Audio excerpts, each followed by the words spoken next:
This is Mrs. Reister with Lesson 6.4, Your Turn Number 1.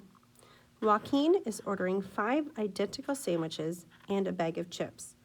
The bag of chips cost $1.25, and the entire order costs $38.75.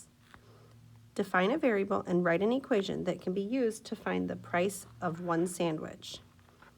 So, according to this problem, what we don't know is the cost of each sandwich. We know that he's ordering 5 sandwiches and 1 bag of chips.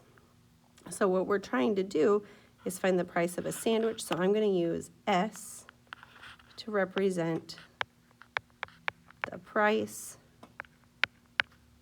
of one sandwich.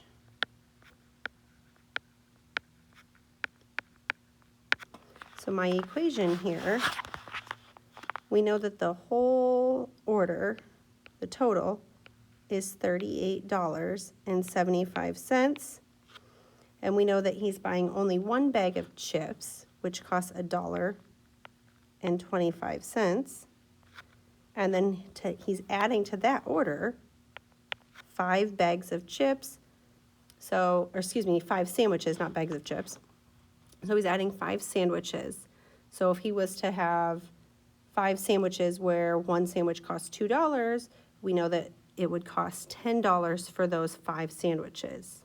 So what we can conclude here is that we are taking the cost of one sandwich times the 5 that we are buying in total.